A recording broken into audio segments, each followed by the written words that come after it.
Greetings and salutations, my name is JW608 and today I am playing StarMade. And we are back to the basics, and today I want to talk about more reactors. So, we learned about reactors and all that good stuff, and so today we're actually going to build a functioning reactor. Not that the one we built before wasn't functioning, but if you recall, we'll need reactors, and I also would like this platform to be a little bigger. Alright. And always build knowing which way your ship is oriented. The arrow at the top, it's pointing that way. Now, for this case, it doesn't really matter because I'm basically building a test platform. But always be mindful of that. So, we have built our reactor, a 5x5x5 cube of reactors, which is 125 reactor blocks. So that means I'm going to need 115 stabilizers. That is one for every reactor minus 10. I usually just do a 1-to-1 without the minus 10, because it doesn't hurt to have too many stabilizers. In fact, if some of them get damaged, then you have extras. So that's one way of looking at it. All right, so now I would like to talk about chambers. Now, if you go to your reactor screen by looking at the any reactor block and pressing R, or by holding down your tab button and going to ship and reactor. This is the reactor screen, and you have all this good stuff here. We'll talk about most of these, the ones that I remember what they do. But tree is the one we want. And we have a reactor size of 125. It's a size level 1. That's anything from 100 to 200. And the chamber size is 10. Free capacity is 100%. Then you have all this stuff. It kills you the reactor health, its name according to the game, its level, and recalibrate the HP and all that good stuff. Well, we want to put in some chambers. What are chambers? Chambers are like buffs, if you will. So let's see, like this example is a reactor stealth chamber. We'll show the tree. And all these are things you can potentially get, like the stealth drive. When the tooltip enables stealth drive. While active, protects your structure from being scanned, in addition to providing extra stealth mechanics through other chamber effects. /R. Your strength is your stealth strength decides how well your structure information and stealth drive functionality is protected against scans. Alright. So if I have stealth, it's harder for other things to see me or scan me. And then you can get things like stealth strength and power efficiency, speed, duration. In fact, you can get a jammer and a cloaker. These used to be independent blocks and systems. Now they're all boiled into this chamber tree. So let's just get started. Let's do something a little more simple than stealth. Let's go to defense chambers. I want a base armor enhancement. Now, the ones at the top, these are the bases, if you will. Most of these will have some sort of base or first level of tree or first level chamber. So, what are we going to need to do this? To do this, we're going to need some reactor conduit and reactor defense chamber. I just remembered that that's yellow. So, we want to make a line of conduit that connects this chamber to the reactor. All right. So now we have a reactor and chamber. See, so let's specify it. Oh no, chamber too small. Needs at least 10 blocks. So it won't work. See up here, chamber size of 10. I have 4. 1, 2, 3, 4, 5. All right, that's 10. So now I'm at the minimum. So by clicking on these tabs, for example, the flashing blue one tells you, hey, there's something unassigned here. Here's one unassigned chamber. Let's specify that chamber as our base armor enhancement. We can't do these because you have to meet this requisite before you can get the ones below it, because it's a tree, upside down tree, I guess. So now we have base armor enhancement. We get 10% to armor or kinetic heat and EM damage, and environmental to 10. Oh, I didn't know that. Except from what I can tell, environmental armor doesn't actually quite work yet. Also notice I use 10% of my RC, reactor capacity, because the minds behind the game didn't think you should be able to have every chamber. So each level is going to cost some layer or some amount of reactor capacity. There you go. In fact, this at the bottom here says RC cola is 10%. But if I want to upgrade to here, this heat armor is going to cost an extra 4%, and the next level is going to cost 6%, and they'll total branch up to this point. So if I get this entire line here, I'm going to be spending 20% of my reactor, which is not too bad, I guess. So let's do that. Let's add some heat armor. Now, am I going to need to find a heat armor chamber? No. They all just use the same basics, so it's going to be a defense. So now what happens if I connect right here? All right, so now, oh, I can't, oh, wait a minute, hold on. I reverted. I want to specify that chamber. And so let's specify this one. I can't. That's because it's connected directly to the reactor. This top level are things that are connected directly to the reactor. See these blue lines here? They're telling me that this needs to be a new chamber that's connected to this chamber. So let's pull that line. And so here's a new chamber connected by reactor conduit to that chamber. And you can just look at it and press R, and I'll bring this up. See, now it's connected, and we can specify this as heat armor 1. So now we have 14% of my reactor used, and we have 25% heat armor. So, beams, missiles. Missiles are going to do a little less damage to my armor blocks. Now, how do we get to heat armor 2? Now, the blue lines, the thick blue lines, indicate there needs to be a new chamber. The green lines indicate there's going to be a level up. So you select it, and you come down here, level up. Now we're using 20% of our reactor, and we have heat armor 2. So we total of 25% heat armor, 10% reactor up to this point, 20% reactor usage. Click select for options.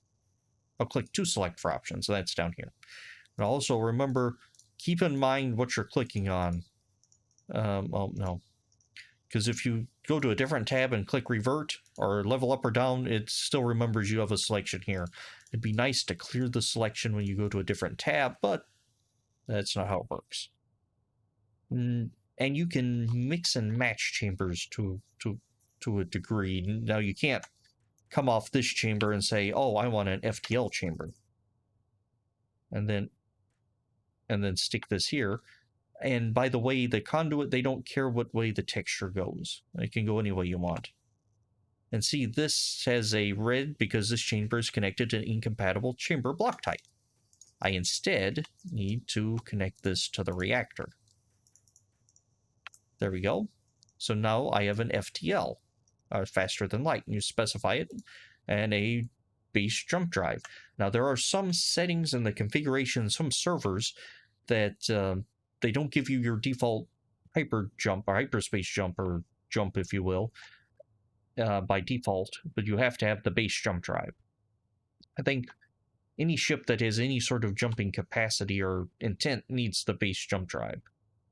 So it changes the power time, ups the power cost and distance, and it uses 6% of your armor. And if we disconnect it, now it's just gone. Now don't worry about disconnecting it in battle, because there are mechanics that make it wait a certain amount of time to recheck whether or not a module is connected to the reactor after a certain amount of time has passed since there was last damage. So I don't remember what it is offhand. So if you're in a battle and they blow up all of your jump drives, as long as you can use it before your reactor recalibrates, then it'll still render you having all of your jump drive modules even though they aren't there. Why is that? Well, that's a balancing, and it's also a performance. They were doing it so the reactor updated real time, and oh my goodness, it was horrible. Low frame rates and drug the game down, and it was, yeah, especially on great big ships. I was taking lots of damage because I like great big ships and I like to blow them up. So yeah, there's that. You know what? I've never actually tried doing this. Can I do that? Ah, that works too. So as long as it's connected to there, that'll work. Huh. I never tried. I always give them their own branch. Okay, so I guess you can connect reactors like that. And again, if I want to upgrade my FTL drive here, I'll need another branch. Let's give it power efficiency. But I also would like to give it something else. So we're just going to branch off this main here and specify the chamber as, oh, jump drive distance. You can't chain them, if you will. So I can't, this is the main one. I can't come off the main to this sub one, to this sub one, to this sub one, because it just links them under power efficiency, and there's nothing under power efficiency. See, power efficiency, though those are level ups, there's no child chamber to power efficiency, if you will. So I can't do it like that, but I can... Actually, we're going to try this. This is something I have not tried before. We're going to revert that and specify it as this is going to be the main. We're just going to run this line all the way down and hook up all its children. Ah, revert that chamber. There we go. Ah, it doesn't like that. Specify that as a invalid conduit. It's still connected to... Okay. Ah, and so it'll let me do that for... It'll let you do this for the reactor to a chamber, but it won't let you do this between subchambers. So each one of these is going to need a line going to the